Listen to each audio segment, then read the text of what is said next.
জীবন যেখানে অনিশ্চিত, বেঁচে থাকাটাই যেখানে কাকতালীয়, সেই অনিশ্চয়তাকে পুঁজি করে গড়ে উঠেছে রমরমা আদম ব্যবসা। কিন্তু এর আড়ালে লুকিয়ে আছে ভয়ঙ্কর এক সত্য। সরকারি কর্মকর্তা, রিক্রুটিং এজেন্সির মালিক আর বিদেশি থাকা বাংলাদেশিরা মিলে গড়ে উঠেছে এক শক্তিশালী মানব পাচার চক্র।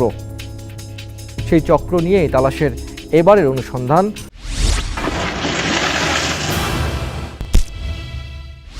মিথ্যে আশ্বাস আর কাগজপত্রের ধোকায় পৌঁছান কম্বোডিয়ায়, কিন্তু নতুন এক দেশে পা রাখতেই ভেঙে যায় সকল স্বপ্ন। সামনে চলে আসে ভয়ঙ্কর এক বাস্তবতা, যেখানে জীবন এক পণ্য, শ্রম হয় দাসত্ব, আর জীবন যেন চার দেয়ালে বন্দী। সেই বন্দি দশা থেকে ফিরে আসা মানুষগুলোর কষ্টের কথা নিয়ে অনুসন্ধানের পথে টিম তালাশ। আমার দালাল এখানে আমার $3200 বিক্রি করে ফেলছে। আমি খুব কষ্টে আছি, আর জানি না কথা বলতে পারবো কিনা। আমার বয়স তোমাদের পর্যন্ত গেলে আমাকে হেফাজত করার ব্যবস্থা করো। বাড়ি ফেরার এই আকুতি ঢাকার বাসিন্দা শফিকুল ইসলাম হৃদয়ের। কম্পিউটার অপারেটর পদে চাকরির প্রলোভনে গিয়েছিলেন কম্বোডিয়ায়। কম্বোডিয়া এয়ারপোর্টেই বুঝতে পারেন ভয়ঙ্কর প্রতারণার ফাঁদে পা দিয়েছেন। এমপ্লয়মেন্ট ভিসা হয়ে যায় ট্যুরিস্ট ভিসা। তারপরেও এয়ারপোর্টেই হাসিমাখা ভিডিও ধারণ করতে বাধ্য করে দালাল চক্র। আলহামদুলিল্লাহ আমি ভালোভাবে কম্বোডিয়া এসে পৌঁছেছি। কোনো সমস্যা হয়নি তো? না, কোনো সমস্যা হয়নি। বাংলাদেশি দালাল মোস্তফা মুকুলের গেস্ট হাউসে নেওয়া হয় হৃদয়কে। সেখানে রেখেই চাইনিজ স্ক্যাম সেন্টারে বিক্রির চেষ্টা শুরু করে মুকুল। মোস্তফা দিয়েছে মনোয়ার কুরাইশিকে, মনোয়ার কুরাইশি করেছে আরেক চায়নার কাছে বিক্রি, ওই চায়না করেছে আমার কাছে আবার কোম্পানির কাছে বিক্রি। 3 হাত আমি বদল হয়ে গেছি। পরে মনোয়ার কোরাইশির মাধ্যমে $3200 বিক্রি করে দেয়া হয় স্ক্যাম সেন্টারে। টানা 17 দিন জিম্মি ছিলেন চাইনিজদের কাছে। একটা ইলেকট্রিক শর্টের ডিভাইস আছে এতটুকু, এটা দিয়ে আমার ঘাড়ে, পিঠে, হাতে শক দেওয়া শুরু করলো। আর আরেকজন মারতেছিল, শুধু পায়ের ভিতরে শুধু মারতেছিল, পাছায় মারতেছিল, পিঠে মারতেছিল। রাজবাড়ির আলামিন ও জাহিদ শেখ, বগুড়ার সানোয়ারের গল্পগুলো ভয়ঙ্কর এক প্রতারণার। 4.5 লাখ টাকা থেকে 5 লাখ টাকা দিয়ে কম্বোডিয়া গিয়ে এখন তারা নিঃস্ব। তো ওই দেশে তো কোনো কাজই নাই, বড় কোনো ফ্যাক্টরি নাই, আর খালি মানুষের সাথে প্রতারণা করা। শুধু ওই একটাই জিনিস, সাইবার স্ক্যাম, আর কোনো কিচ্ছু নাই। এখন সংসারের হাল ছিল আমার হাতে, এখন আমি তো এখানে যে একদম নিঃস্ব হয়ে গেছি। এই ভুক্তভোগীর অভিজ্ঞতা আরও ভয়ানক।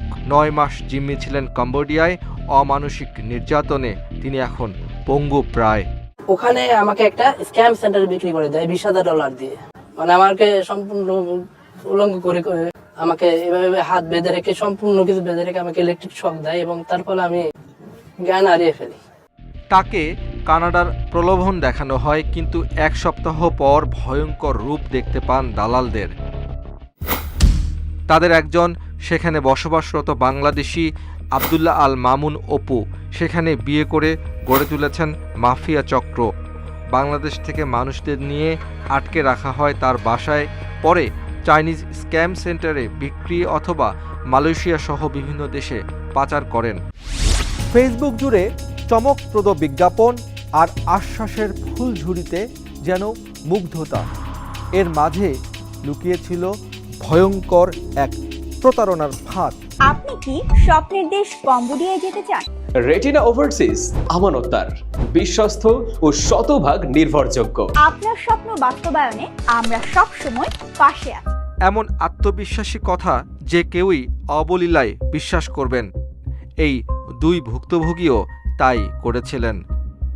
রেটিনা ওভারসিজ নামে বাড়িধারায় অফিস খুলে চমকপ্রদ বিজ্ঞাপন দেয় মুকুল আর তার সহযোগীরা। অফিসে পাওয়া গেল কথিত চেয়ারম্যান হাসানকে। রেটিনা নামে একটা প্রতিষ্ঠান করার জন্য আমরা উদ্যোগ গ্রহণ করি। তো পরক্রমে যখন দেখলাম অসৎ চরিত্রের বিষয় এখানে চলতেছে, সেক্ষেত্রে আর আমরা রেটিনা নিয়ে আগাই না। বর্তমানে মুকুল MR ইন্টারন্যাশনালের মাধ্যমে কম্বোডিয়ায় কর্মী নিচ্ছে বলে দাবি হাসানের, কিন্তু সেটিও গুটিয়ে নিয়েছে মালিক রনি। এই ভুক্তভোগীদের বিএমইটি ছাড়পত্র হয়েছে কাকরাইলের বাংলাদেশ রিক্রুটমেন্ট এজেন্সির নামে। শফিকুল ইসলাম হৃদয় টাকা দেন MKM ট্যুর অ্যান্ড ট্রাভেলসের মালিক মাসুদ মিয়াকে, আর ভিসা দেন ওই মুকুল। কারওয়ান বাজারে অফিস গুটিয়ে লাপাত্তা মাসুদ মিয়াও মানুষকে ঠকিয়ে ঘুরছেন দেশ বিদেশে। টেলিফোনে কথা হয় তার সাথে, বিক্রির কথা স্বীকারও করেন। যার মাধ্যমে পাঠাইছিলাম সে কি করছে আরেকজনের মাধ্যমে দিছে, দেওয়ার পরে ওই কি করছে ব্ল্যাকে বিক্রি করে দিছে। বিএমইটির ছাড়পত্রে তথ্য বলছে হৃদয়ের ম্যান পাওয়ার হয়েছে নুরতাজ ওভারসিজের নামে। সেই প্রতিষ্ঠানের কর্ণধারের মুখোমুখি টিম তালাশ। আপনার এই কোম্পানি তো অস্তিত্ব নাই কোম্পানিতে, আপনার একটা ডিমান্ড আনলেন কিভাবে? আমার প্রশ্ন এটা যে বাংলাদেশে টাকা দিলে কি না হয় এটা আপনি নিজেও বুঝুন, আপনি বিচক্ষণ। পরে জানতে পারি এই লাইসেন্সটি পরিচালনা করেন ইফতি ওভারসিজের মালিক রুবেল। বিএমইটি কেন্দ্রিক সকল অনিয়মেই থাকে যার নাম। অনুসন্ধানের খবরে টেলিফোনে টিম তালাশকে হুমকিও দেন রুবেল। এমবাসি যেটা দিচ্ছে হ্যাঁ ছাগল, আপনারটা সঠিক, এটা আপনি এটা বুঝাইতেছেন নাকি? আপনি করবেন না, আমিও আপনাদের বিরুদ্ধে এটা রেডি করার জন্য অলরেডি কাগজ রেডি হইতেছে। পিরোজপুরের মামুনও কম্বোডিয়ায় গিয়ে ভয়াবহ প্রতারণার শিকার হন। আল জামির ওভারসিজের মাধ্যমে কম্বোডিয়ায় যান মামুন। প্রতিষ্ঠানটির মালিক এই জামির হোসেনই তাকে ভিসা দেন। আমাকে 23 দিন রাখার পর বাংলাদেশে ফেরত পাঠাইছে, আমার কাজ মাছ কিছু দেয়নি, আমার 5 লাখ টাকা একদম জলে গেছে। যাওয়ার পর শুরু হয় প্রতারণা, পরে বাধ্য হয়ে ফিরতে হয় দেশে। ভিডিও জবানবন্দি ও সাদা স্ট্যাম্পে স্বাক্ষর নিয়ে তাকে দেশে পাঠিয়ে দেন জামির। আমি সহজে কম্বোডিয়া ত্যাগ করিতেছি, এই অফিস বা কোন এজেন্সি এই ভিতর কোনো দায় নাই। জামির হোসেনের রিক্রুটিং এজেন্সি বাংলাদেশে থাকলেও মূলত কম্বোডিয়ায় অফিস খুলে সেখানে প্রতারণার ব্যবসা শুরু করেছেন। সেই অফিসেই ধারণ করা হয় মামুনের ভিডিও। মামুনের ম্যান পাওয়ার হয়েছে TM ওভারসিজে, সেখানেও হয়েছে জালিয়াতি। অন্যের কাগজপত্র দেখিয়ে করা হয় ছাড়পত্র। এই ভুক্তভোগীদের কাজ না পাওয়ার কারণ কি? তাদের নির্দিষ্ট কাজ ও কোম্পানির নিশ্চয়তা দিয়েই তো বিএমইটি তাদের ছাড়পত্র দিয়েছে। তাহলে তারা কেন এমন প্রতারণার শিকার হচ্ছেন সে অনুসন্ধান তো আমাদের করতেই হয়। ভুক্তভোগীদের কাগজপত্র নিয়ে চুলচেরা বিশ্লেষণ, দুয়ে দুয়ে 4 মেলানোর চেষ্টা, সব মিলিয়ে ভয়াবহ এক প্রতারণার সিন্ডিকেটের সামনে টিম তালাশ। তবে সর্বপ্রথম আমরা দেখতে চাই এই ভুক্তভোগীরা কম্বোডিয়ায় কোন কোন কোম্পানিতে গিয়েছিলেন। তথ্য বলছে হৃদয়কে পাঠানো হয়েছে কম্বোডিয়ার মার্কস মার্চেন্ট কোম্পানি লিমিটেডে। আল আমিন ও জাহিদ শেখকে পাঠানো হয়েছে চিপ হোং ইঞ্চি লিমিটেডে, আর মামুনকে HLH এগ্রিকালচার কোম্পানি লিমিটেডে।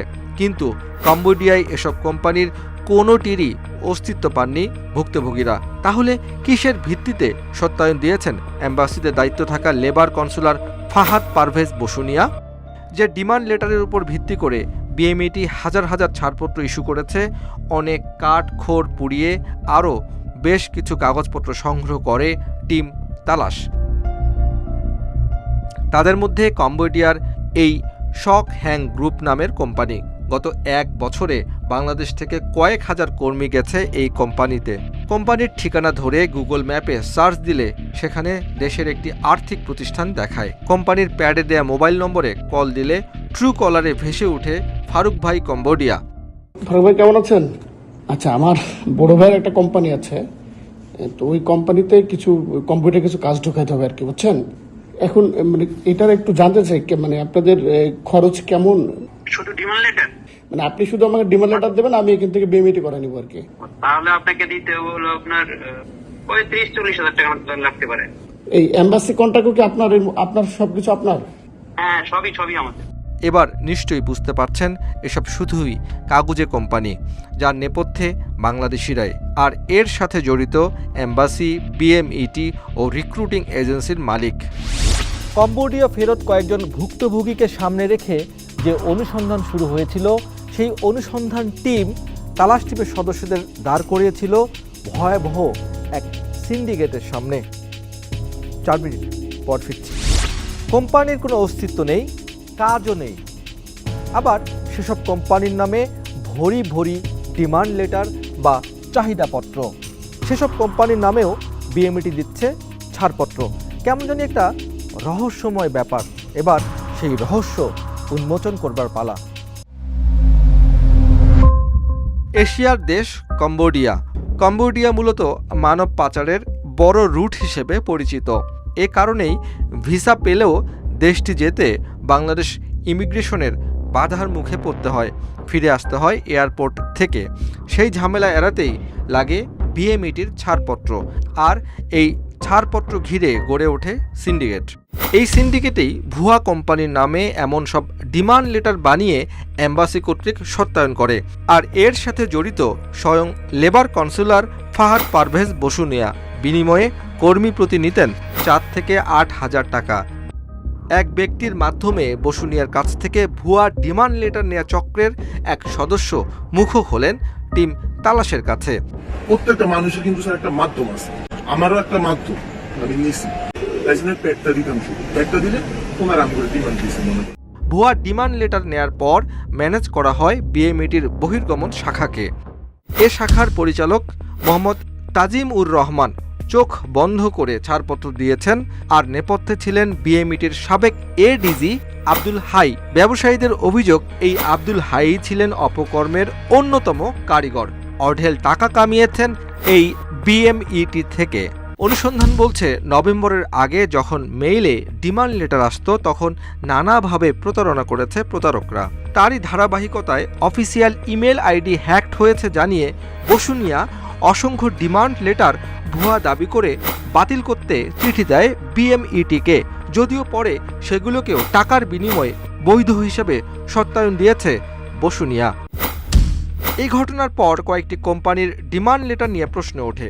বাধ্য হয়ে বিএমইটির কর্মসংস্থান শাখা যাচাই বাছাইয়ের জন্য গত 8 সেপ্টেম্বর থাইল্যান্ডের লেবার কনসুলারের কাছে পাঠায়।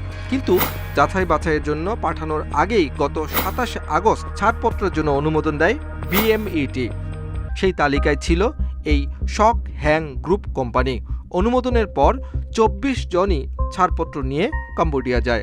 কয়েকজনের সাথে কথা হয় টেলিফোনে। আমার ভাইয়ের জন্য কেউই ছিল না, তখন তাদের সে পুলিশগুলো ব্যাগ নিয়ে বিমানে উঠিয়ে ব্যাগ নিয়ে বাংলাদেশে ব্যাক করে দিয়েছিল। বলছিলেন যে কম্পিউটার কাজ, তারপরে আসছে, কিন্তু এগুলো অন্য কাজ, স্ক্যাম এর কাজ আর কি। এই 24 জনের ম্যান পাওয়ার হয়েছে সাভারের আল গ্র্যান্ড সুলতান ওভারসিজের নামে। এই রিক্রুটিং এজেন্সি গত 1 বছরে 900-র উপরে কম্বোডিয়ায় কর্মী পাঠিয়েছে। প্রতিষ্ঠানটির মুখোমুখি আমরা, কিন্তু তিনি তো কিছুই জানেন না। লাইসেন্স পরিচালনা করেন ওই রুবেল। বিএমইটির পাশাপাশি থাকে, যে কোনো সময় ফাইলটা আপনাকে বইটা জমা দেবো, ওনার মাধ্যমে আমরা করি আর কি। কার মাধ্যমে? রুবেল স্যারের মাধ্যমে। তথ্য বলছে, কম্বোডিয়ার কয়েকটি ভুয়া কোম্পানি বাংলাদেশের কয়েকটি এজেন্সির নামে বারবার ডিমান্ড লেটার পাঠিয়েছে। কর্মীর সংখ্যাও অনেক বেশি, কিন্তু এগুলো কিছুই দেখেনি দূতাবাস ও বিএমইটি। এসব বিষয়ে লেবার কনসুলার বসুনিয়ার সাথে কথা বলা দরকার, কিন্তু তিনি বর্তমানে প্রবাসী কল্যাণ মন্ত্রণালয়ে সংযুক্তিতে আছেন। কয়েক দফা মন্ত্রণালয়ে গিয়েও তাকে পাওয়া গেল না। টেলিফোনে কথা হলেও প্রশ্ন শুনে অজুহাত দেখিয়ে ফোন কেটে দেন। ভাই আমি একটু ডক্টরের কাছে আছি, একটু পরে কথা বলি। তালাশ দেখেছে ঘুরে ফিরে কয়েকটি রিক্রুটিং এজেন্সি অস্তিত্বহীন ডিমান্ড লেটার এনেছে এবং বিভিন্ন লাইসেন্সে বিএমইটির ছাড়পত্রও নিয়েছে। বিএমইটির তথ্য বলছে, গত 1 বছরে 12,000-এর উপরে কর্মী কম্বোডিয়ায় যাওয়ার জন্য ছাড়পত্র নিয়েছে। আর এগুলো হয়েছে এই 24টি লাইসেন্সের অধীনে। লাইসেন্সগুলো কার বা কারাই পরিচালনা করেন, এমন প্রশ্নের অনুসন্ধানে কয়েকজনের নাম উঠে এসেছে। সবচেয়ে বেশি ম্যান পাওয়ার করেছে T20 ওভারসিজের মালিক নূরজাহান। নিজের ছেলে ও স্বামী ছাড়াও বিভিন্ন লাইসেন্সে তিনি কয়েক হাজার ম্যান পাওয়ার করিয়েছেন। আল গ্র্যান্ড সুলতান ও দ্য নুরতাজ ওভারসিজ সহ একাধিক লাইসেন্সে প্রায় 2000 কর্মী পাঠিয়েছেন ইফতি ওভারসিজের মালিক মোহাম্মদ রুবেল।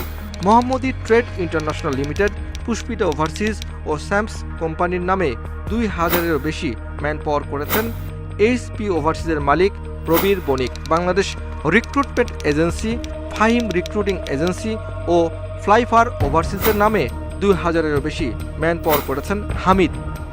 এছাড়াও মঙ্গল গ্লোবাল সার্ভিসের নামে 1239টি বিএমইটি ছাড়পত্র নিয়েছেন প্রতিষ্ঠানটির মালিক SI মেহেদি।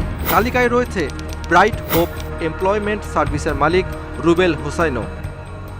এদের সবাই বসুনিয়াকে বিভিন্ন মাধ্যমে ম্যানেজ করে অস্তিত্বহীন কোম্পানির নামে ভরি ভরি ডিমান্ড লেটারের সত্যায়ন করিয়ে বিএমইটির ছাড়পত্র নিয়েছেন। পেছনে হয়েছে কোটি কোটি টাকার খেলা। এই তালিকায় TM ওভারসিজের মালিক মঈনুদ্দিন তিতাস ও মোস্তাফিজ ইন্টারন্যাশনালের মালিক মোস্তাফিজও রয়েছেন। তাদের দাবি, ডিমান্ড লেটার জালিয়াতির নেপথ্যে রয়েছে একটি শক্তিশালী সিন্ডিকেট। নিজেদের আড়াল করতেই অন্যের উপর দোষ চাপাচ্ছেন তারা। এটার সাথে কমপ্লিটলি তৎকালীন ডিজি আব্দুল হাই এবং মাহফুন বসুনিয়া দুজনের যোগসাজশে ভুয়া ডিমান্ড লেটার অ্যাটেস্টেশন এবং এই লোক পাচার হয়েছে। এই জালিয়াতির পেছনে মন্ত্রণালয়ের শীর্ষ আমলা থেকে শুরু করে বিএমইটির শীর্ষ কর্মকর্তারাও জড়িত বলেও জানান এই ব্যবসায়ী। এই ডিমান্ড লেটার পাওয়ারটি সব এখানে বাংলাদেশে বানায় খালি জাস্ট ইয়াকে পাঠাই দেয়, রাহুল বসুনিয়ার পাঠাই দেয়, বসুনিয়া সিল চাপন মারে আবার আব্দুলের পাঠাই দেয়, অ্যাম্বাসেডর কিছু জানে।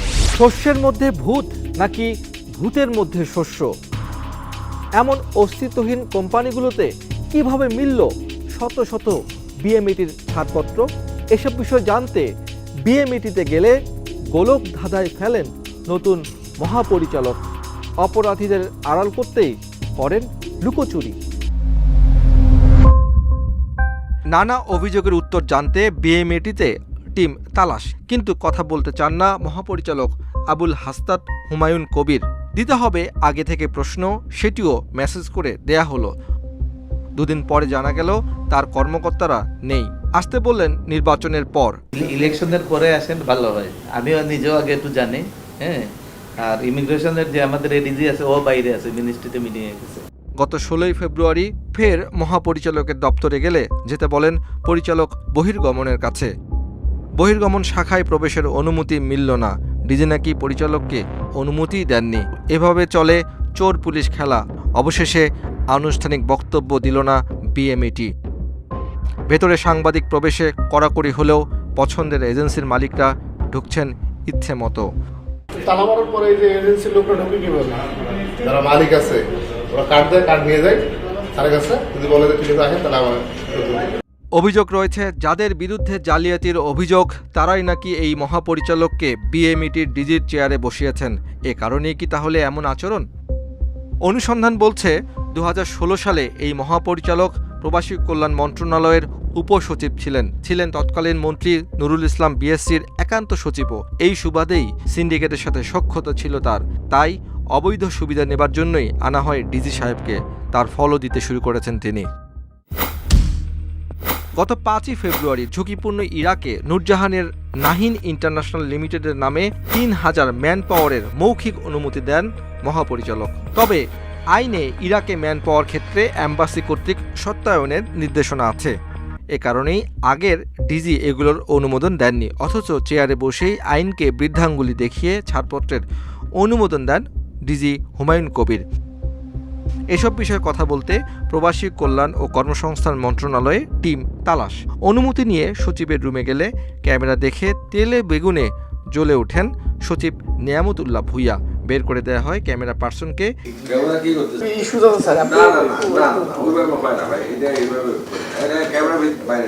বাধ্য হয়ে গোপনে ধারণ করা হয়। সব অভিযোগ শুনে দায় নিতে নারাজ তিনি। এগুলো কি আপনারা আপনাদের কর্মকর্তারা বিএমইটি কর্মকর্তা যাচাই করতে পারেন? এই আমার দেখানোর কিছু নাই, আপনি যা বলতে হয় লিখিত ওখানে বলেন, আমি ইনভেস্টিগেট করব। এখান থেকে কিছু হয় না, সব হয় এমবেসি থেকে। হেড অফ দি মিনিস্ট্রি উপদেষ্টা, তার নির্দেশ অনুযায়ী সবকিছু করা হয়। নিচ থেকে উপর পর্যন্ত সবার আচরণে কেমন জানি রহস্যজনক। অভিযোগ আছে এই সিন্ডিকেটের সুবিধাভোগী নাকি সবাই। বিএমইটিতে বা প্রবাসী কল্যাণ মন্ত্রণালয়ে যে দুর্নীতি এবং অনিয়মের চক্রটা হয়, এই দুর্নীতি অনিয়ম কখনোই হতে পারবে না। তিনি ওখানে যিনি মন্ত্রী আছেন, ওখানে যিনি উপদেষ্টা থাকেন, যিনি সচিব থাকেন, যে ডিজি থাকেন, তাদের আশ্রয় প্রশ্রয় ছাড়া এখানে দুর্নীতি করা কিন্তু খুব কঠিন কাজ। আর এখানে যদি দুর্নীতি বন্ধও করতে হয় তাহলে এখানকার মন্ত্রী, প্রতিমন্ত্রী, সচিব, ডিজি তাদেরকে সক্রিয় হতে হবে। যারা প্রবাসীদের ভাগ্য নির্ধারণ করার দায়িত্বে রয়েছেন তারাই সেই ভাগ্য নিয়ে নিষ্ঠুর খেলায় মেতেছেন। প্রতারক আর মানব পাচারকারীদের সঙ্গে আঁতাত করে প্রবাসীদের ঠেলে দিয়েছেন অন্ধকার এক জীবনে। টাকার কাছে বিক্রি হয়ে হারিয়েছেন দায়িত্ববোধ আর বিবেক।